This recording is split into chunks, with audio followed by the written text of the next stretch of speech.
เฮ็ดแถมลง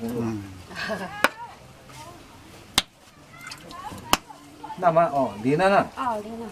เลยตำมาให้เป็นไงเนาะ ตำอ่อนๆนั่นขนาดพองไม่ต้องคุณพองขึ้นรักตำเห็ดก่อนนั่นน่ะ อ๋อ เคยขึ้นดีเฮ็ดอ่ะ เฮ็ดเนี่ยนะต้องหาขึ้นไปจึงไหนมันขึ้นตามนี้มันก็มีอันเรียน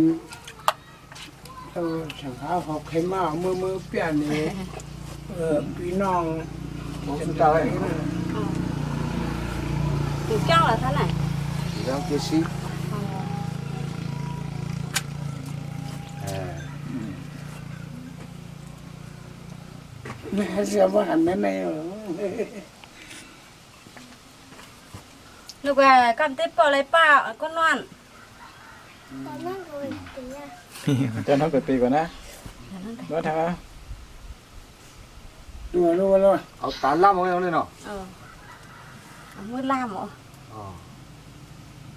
มันเหมือนกันก็เมียวค่ะจัง เนาะ เฮ็ดตัดเสียก็ล่ามเลยเฮ็ดนั่นน่ะ อ๋อ เรามาได้เปิงมีที่มือค่ะ อ๋อ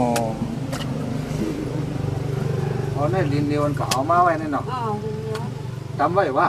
ตำไว้วะเนี่ย ตำไปอันนั้นพองไม่นั่นน่ะ อ๋ออันได้ไปต ได้ไปตำค่ะ นี่เป็นกวนค่ะนะ กวนเอาน่ะกวนเฮียง กวนแห้งอ่ะ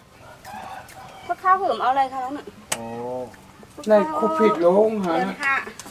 เดินหา พี่ เดิ น้อน ง พวก กัน เหรอ ชมมาค่ะนะจัง เอาไว้ เอาเลยเอาเลยเอาไว้เนาะ อ๋อพวกข้าวคือเข็มเอาเลยค่ะข้าวไหนก็ไปเลยเลี้ยงน้ำตึงน้ำ อ๋อ มันลึกนะข้าวแล้ว อ๋อ